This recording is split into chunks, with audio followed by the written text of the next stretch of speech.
All right. Hello, everyone, and welcome back.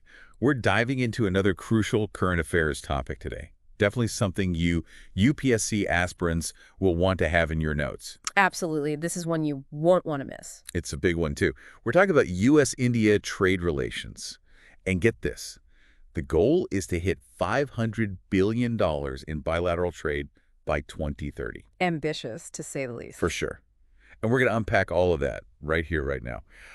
Today's analysis is based on some really insightful reporting from the Indian Express, so shout out to them. Always a great source. Okay, so let's jump right in. First things first.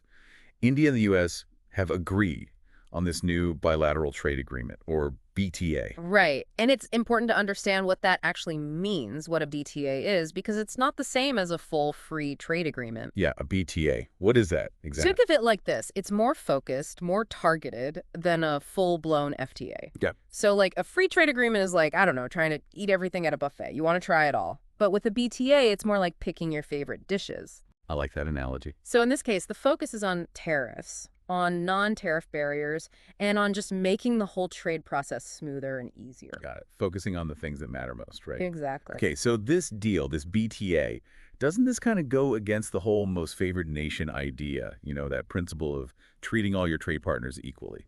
Ah, you've hit on a really important point. And the thing is, it's actually the U.S. that's been shifting away from that traditional MFN approach. Really? Yeah, they've been favoring these bilateral deals, these more focused agreements. And, MFN has been this cornerstone of global trade since, like, 1947. It's a big deal. Huge. Over 80% of global trade happens under MFN rules. So this shift by the U.S., well, it's definitely ruffled some feathers, to say the I least. can imagine. Even China has challenged the U.S. at the WTO over this, arguing that these bilateral deals, they kind of undermine the level playing field that MFN is supposed to create. Wow.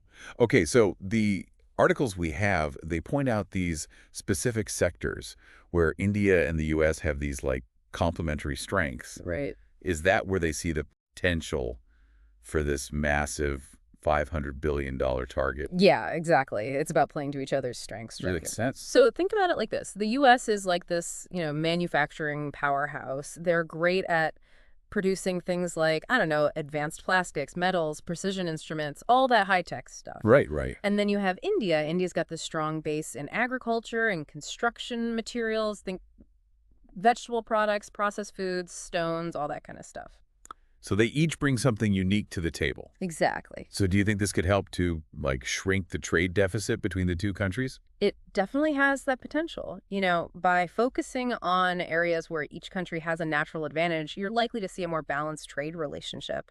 But of course, we'll need more analysis to see how it all actually plays out in the long run. Oh. Right, of course. Okay, so zooming out a little bit, looking at the bigger picture here, this BTA, it really has some major implications for India's position on the global stage, doesn't it? Absolutely. This isn't just about, dollars and cents. This is about strategic positioning, Yeah. about India's role in the global trade landscape. So what's the strategy? What does India need to do?